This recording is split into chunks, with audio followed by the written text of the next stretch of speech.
Hi, welcome back to my channel, or welcome if this is the first time that you are joining me. Today I am doing a VR to Donna over at Ozark Oracle. She has started a tag called "Which Court Card Are You?" And it looked like a lot of fun. I'm such a sucker for a tag. Like, if you want to get my attention, do some kind of tag and I will probably respond because I like them. I think they're a lot of fun. I think they're a really, really good way for people to get to know each other, and it's also a really easy way, isn't it, to get some content out there and to create some content. So I always love it when someone starts a tag.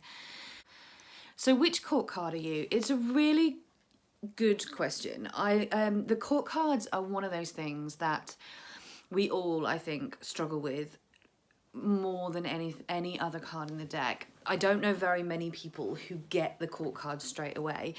And I think it's because they're the only cards in the deck that generally represent people, like specifically represent people.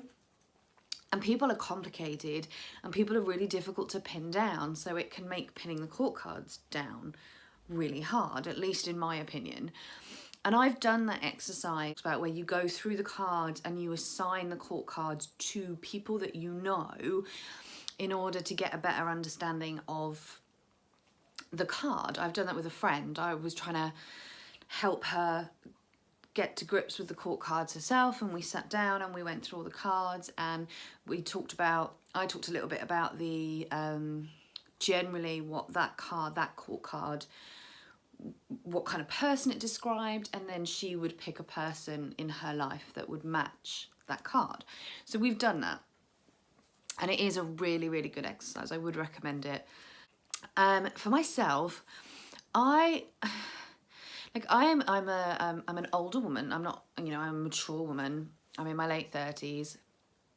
So naturally, the Queen cards are the ones that I most strongly identify with. And I do think that I probably have elements of all of the Queen cards in my personality. And I think probably we all do. I think each court card is almost, in some ways, an extreme personality type, but that generally we all have a little bit of all of them in us on some level. But the court card, the Queen that I most strongly identify with, partly just because I'm Libra and I'm an air sign and it makes sense to me, and partly for reasons around what the court card means, is the Queen of Swords. And I've actually dug out my favourite picture of the Queen of Swords, which comes from the Shadowscapes deck, to show you, because this one, she's beautiful. She's beautiful. She doesn't look too harsh. It's the the watercolors make it very soft and light and lovely. And the thing with the Queen of Swords is she gets a really bad rap. She gets a really bad rap. She's quite often seen as sharp, as insensitive, as tactless. She's quite often, she's a woman alone, fated to be alone forever kind of thing.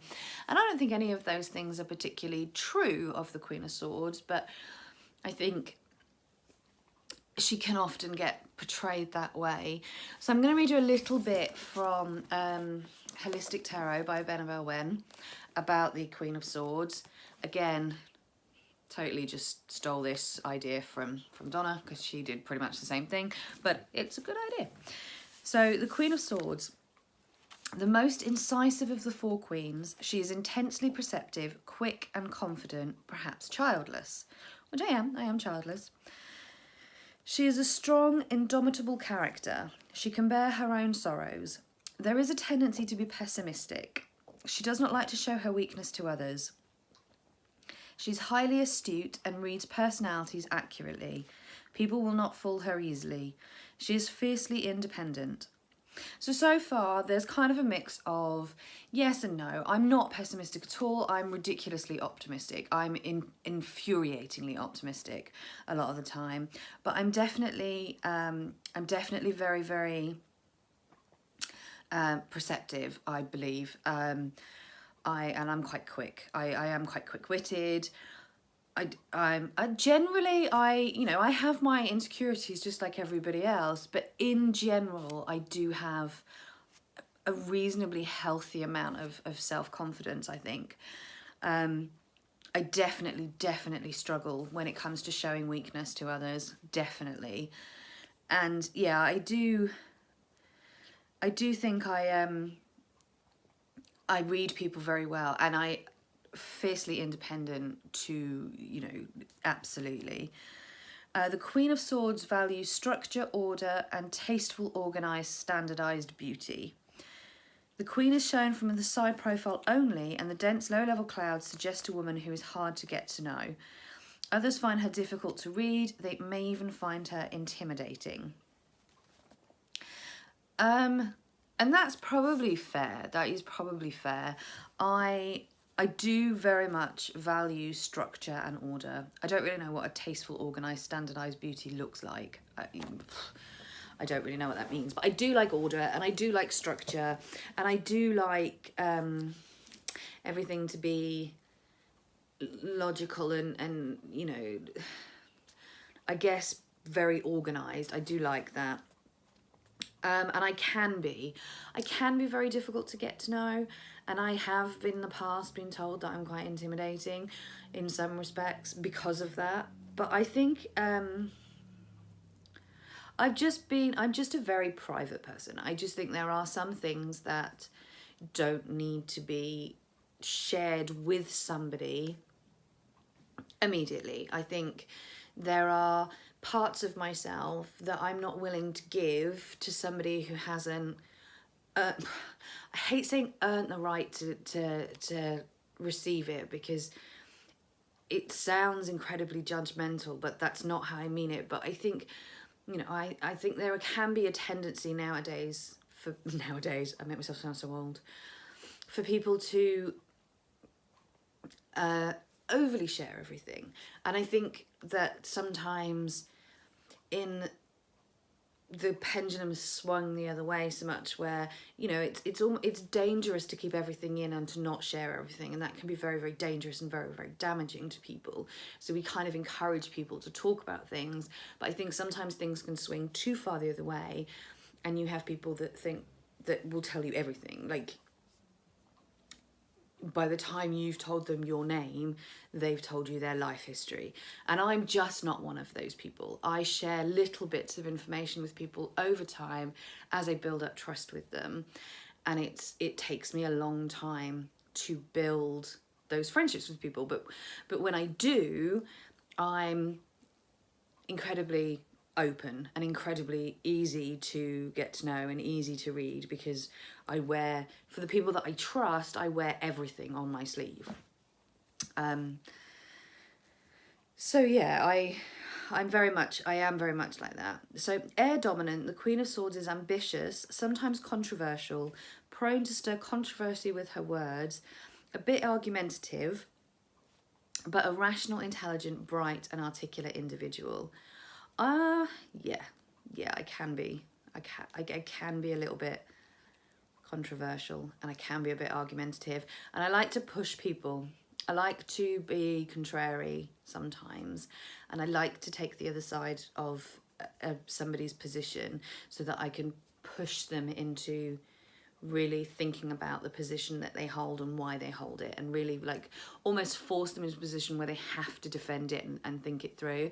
And I'm aware that for a lot of people that's a really, really irritating habit.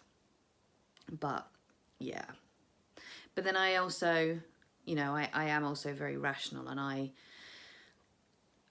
like to debate, but I do try and stay very much rational and I'm very conscious about how I articulate my point of view. Not that you would believe it if you've been watching this video or pretty much any other video where I'm rambling incoherently for 10 minutes or whatever. So yeah, the Queen of Swords is definitely me. It's definitely the card that most represents me. It's not always necessarily the card that I most want to be represented by.